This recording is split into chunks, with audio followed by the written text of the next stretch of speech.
Welcome to the Deep Dive, where we try to transform complex information into, well, clearer understanding.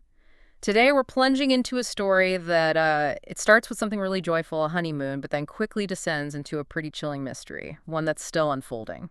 Yeah, and this isn't just, another crime story. It's really a detailed look into how an investigation actually works, how evidence gets pieced together bit by bit, and also how the narratives, the stories around a case, can shift, sometimes dramatically, even within official reports. Exactly. We've got this detailed report, Honeymoon Horror, the Raja Raghuvanshi murder case. And our mission today is really to unpack all the facts for you. Everything from the timeline, the sequence of events, to some really surprising twists about motive and how the families are reacting so differently. We want you to come away from this deep dive really getting the complexities here. Okay, let's get into it. So let's paint the picture first. We have this young couple, Raja Raghuvanshi, he was 29, and Sonam Raghuvanshi, 25, both from Indore. They just got married May 11th, 2025. And then what, 9 days later, May 20th, they head off for their honeymoon. Yeah. Meghalaya, beautiful place. Supposed to be, yeah, a dream trip. But it turned into a nightmare very fast. The key date, the one everything hinges on, is May 23rd, 2025. They left their homestay in Nongriat, that's near the famous double-decker route bridge. And after that, they just vanished. Phones went dead. The last contact was a call Sona made to her mother, 1:43 p.m. Nothing. And then the first real red flag pops up. Their scooter, found abandoned, just left there on the Shillong Sohra road. Right. That alone is worrying. But then, nearly 10 days later, think about that, 10 agonizing days, on June 2nd, the worst news comes. NDRF teams, that's the National Disaster Response Force, they found Raja's body, decomposed, Where exactly? at the bottom of a gorge right under the Wei Sawdong Falls in Sohra. And the initial findings, multiple fatal injuries, consistent, they said, with homicide, not an accident. Wow. And what's fascinating from an investigative standpoint is how quickly it shifted. Missing persons to suspected murder almost instantly. That speed tells you something, doesn't it? It really does. It suggests those first findings at the scene were definitive. And the Meghalaya Police, they acted super fast, set up a special investigation team, an SIT, right away, and their initial conclusion was blunt. Murder. They even mentioned his throat was slit and valuables were missing. That's quite specific for so early on. It is very specific. And it implies they had immediate, compelling reasons to believe that. It wasn't just a guess. When you dig into the report, it mentions finding a bloodied weapon. That's huge. And also, recovering Raja's Mangal Sutra. That's the traditional necklace and a ring. But here's the key. They were found back in the luggage at the homestay. So not on him, not taken in a robbery gone wrong out there. Exactly. Those items being left behind immediately signaled foul play. This wasn't some random accident or attack on the road. Okay, but then comes the CCTV footage. This part is just chilling. Recordings from May 23rd near that double-decker trek area. It shows Raja and Sonam. But they weren't alone. They were with 3 other men, unidentified at the time. And in one clip, one of the guys is actually trying to hide his face from the camera. That visual evidence is powerful. Combine that with the physical clues, the weapon, the jewelry left behind, and suddenly the investigation isn't just about what happened, but who was involved. Yeah. It really narrowed the focus incredibly quickly onto specific individuals. So arrests followed pretty soon after that. Yes. By early June, they had people in custody. And the list of accused is, well, it's shocking. Sonam Raghuvanshi herself, her alleged lover, a man named Raj Kushwaha, and 3 others described as hitmen, Vishal, Akash, who also goes by Akash Rajput, and Anand Kurmi. The wife, her lover, and hired killers. That's the allegation. That's what the police are alleging. And the source material says the 4 male accused actually confessed while in custody. Confessed. What did they say? They apparently detailed the murder, saying it happened right in front of Sonam. That Raja was, quote, left to torture before being thrown into the gorge. It paints a picture of extreme brutality. That's horrifying. But wait, there's another detail that just floored me when I read it. The police apparently revealed this wasn't the first attempt. That's right. According to the reports, this was potentially the 4th failed murder attempt. 4th. Where were the others supposed to happen? Previous schemes apparently planned for Guwahati, Nongriat itself, and other locations. They just didn't pan out for whatever reason until they reached Wei Sawdong Falls. Okay, that changes everything. This wasn't a spur-of-the-moment thing, a crime of passion that went wrong on the honeymoon. This suggests, incredible premeditation. A chillingly calculated plot. That's, a whole different level. It absolutely transforms the understanding of the crime.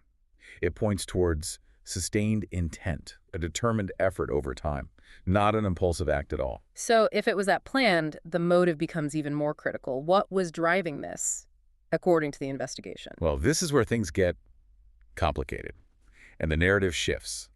Initially, the Meghalaya authorities put out a pretty clear story. They claimed Sonam hired these men as contract killers. For money. Was there a figure mentioned? Yes, reportedly for 50,000 rupees. Yeah. And they also alleged she used tracking apps to keep tabs on Raj's movements. So a clear financial motive. Contract killing. Okay, that sounds straightforward enough, in a grim way. But then, later police statements, particularly ones reported in the Times of India and the Marathi press, started suggesting something different. Different. They began implying the murder wasn't about money changing hands at all, that it stemmed from personal and emotional issues. Relationship problems, essentially. Wait, so they went from contract killing for 50K to no money involved, it was personal. Exactly. That shift is significant. It raises questions. Yeah, like, why the change? Were the initial reports wrong? Or was there a strategic reason to change the public narrative? It makes you wonder about the police's certainty, doesn't it? It certainly makes you, as an observer, pause and consider what's really going on. Is it conflicting evidence? An evolving understanding? Or maybe how they plan to present the case? It's a major point of friction in the official story we have so far. Which version holds up in court will be crucial. And the case just keeps adding layers. Raja's father came forward with a really unusual allegation. Yes, claiming Sonam used Tantra mantra, essentially, black magic on his son. Which adds this whole other sort of supernatural dimension, at least from the family's perspective. It does. It reflects the family's grief and maybe their attempt to make sense of something so horrific, though the police investigation will stick to tangible evidence. And speaking of the investigation, very recently, on June 17th, police took all the suspects back to Sohra. Why? What was the purpose of that? For a crime scene reconstruction. To have them walk through their alleged roles, clarifying the sequence of events right there at the location. Authorities are now saying they have enough evidence for prosecution. So this reconstruction was likely a key step in finalizing their case, matching confessions to the physical site. And the family situation. It's just incredibly fractured, isn't it? Deeply. You have Sonam's own brother publicly siding with Raj's family. He stated he's 100% sure his sister was involved. Her own brother saying that, that's powerful. Extremely. But then, conversely, Sonam's parents and other family members are pushing back hard. They're denying the allegations and demanding a CBI probe that's the Central Bureau of Investigation, a federal agency in India. So complete division within her own family. One side supporting the victim's family, the other demanding a higher-level investigation.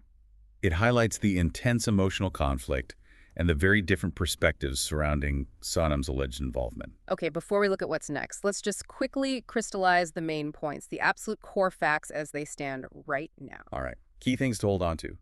Date of murder, May 23, 2025. Location, Wei Sawdong Falls, Sohra. Victim, Raja Raghuvanshi, 29. Main accused, Sonam Raghuvanshi, Raj Kushwaha, and the three alleged hitmen, Vishal, Akash, Anand. The method involved multiple failed attempts, culminating in reportedly hacking a slit throat and the body being thrown into the gorge. Evidence includes that CCTV footage, the weapon, the recovered jewelry back at the homestay, the apparent confessions, and likely digital evidence from phones and possibly those tracking apps. And that crucial point, the shifting motive. Started as financial contract killing, later described as personal relationship-based. Right.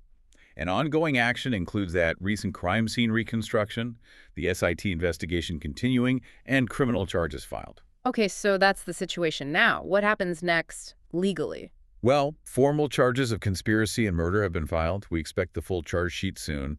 The police are busy compiling all that key forensic evidence, the weapon analysis, phone records are huge, the CCTV, maybe Sonam's digital footprint. All that will be absolutely central to the prosecution's case. And then it goes to trial. Yes. The accused will face trial in a court in Meghalaya. Sentencing, of course, depends entirely on how those hearings play out, what evidence is presented, and what the court ultimately decides. And we should expect more developments. This doesn't sound like a closed book yet. Not at all. This case is still very dynamic. New findings could emerge.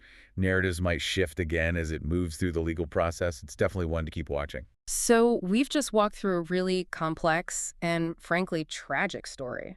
Started as a honeymoon dream, ended in a murder investigation filled with these shocking details, and as we've discussed, these conflicting statements.